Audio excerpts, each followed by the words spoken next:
Hi friends, welcome to our channel.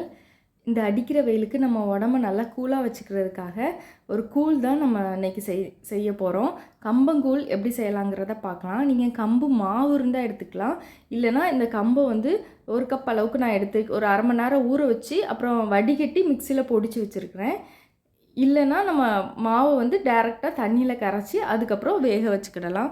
இப்போ இதை வந்து ஒரு பாத்திரத்தில் தண்ணி ஊற்றி வேக வச்சுக்கோங்க. இப்போ ஒரு கப் அளவுக்கு மாவு எடுத்துக்கிட்டிங்கன்னா ஒரு 7 கப் அளவுக்கு தண்ணியில் நல்லா கரைச்சிட்டு கட்டி பிடிச்சிடாமல் அடிக்கடி கிளறி விட்டுக்கிட்டே இருக்கணும்.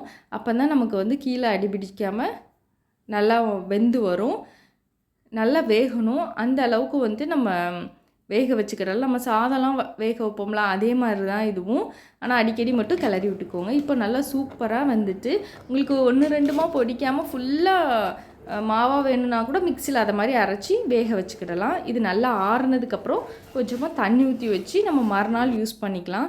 நான் நேற்று காய்ச்சிட்டு காலையில் எந்திரிச்ச உடனே நான் வந்து தண்ணி கொஞ்சமாக ஊற்றி வச்சுட்டு அப்புறம் இப்போ கலக்கிற டைம் தான் நான் எடுத்துருக்கிறேன். இல்லைன்னா மேலே ஃபஸ்ட் லேயர் ஃபுல்லாக ஒரு ட்ரை ஆன மாதிரி ஆயிரும்.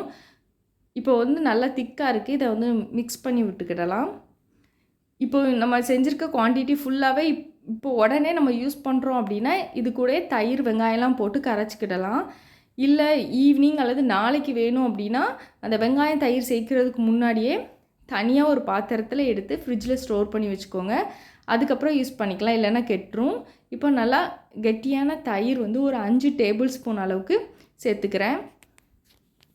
ஃபஸ்ட்டு 5 டேபிள் ஸ்பூன் சேர்த்துட்டு மிக்ஸ் பண்ணி பார்த்துட்டு டேஸ்ட் பண்ணதுக்கப்புறம் தேவைப்பட்டால் நம்ம சேர்த்துக்கிடலாம். 1 ஸ்பூன் அளவுக்கு உப்பும் சேர்த்துருக்குறேன்.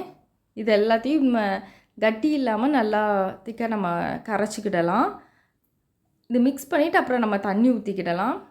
இப்போ உங்கள்கிட்ட பழைய சாதம் மீதி இருந்தது அப்படின்னா நம்ம காய்ச்சிக்கிட்டு இருக்கும்போது இறக்குறதுக்கு 5 நிமிஷத்துக்கு முன்னே ஒரு கை அளவுக்கு பழைய சாதம் போட்டு நம்ம காய்ச்சிக்கலாம். அப்படியும் சாப்பிட்றதுக்கு நல்லாயிருக்கும். 1-2மா பொடிச்சோன்னா பழைய சாதம் கூட தேவையில்ல, அதுவே நமக்கு நல்லா தான் இருக்கும். நீங்கள் மாவாக செஞ்சீங்க அப்படின்னா அதை மாதிரி ட்ரை பண்ணிடலாம். இல்லைன்னா பழைய சாதம் இல்லைனாலும் நல்லா தான் இருக்கும்.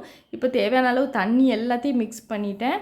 இது கூட ஒரு கை அளவுக்கு குட்டி குட்டியாக கட் பண்ண சின்ன வெங்காயம் சேர்த்துருக்கிறேன். சின்ன வெங்காயம் தான் நல்லா சூப்பராக டேஸ்ட் கொடுக்கும், நல்லா ஆரோக்கியமானதும் கூட. சின்ன வெங்காயம் இல்லைன்னா நம்ம பெரிய வெங்காயம் சேர்த்துக்கலாம்.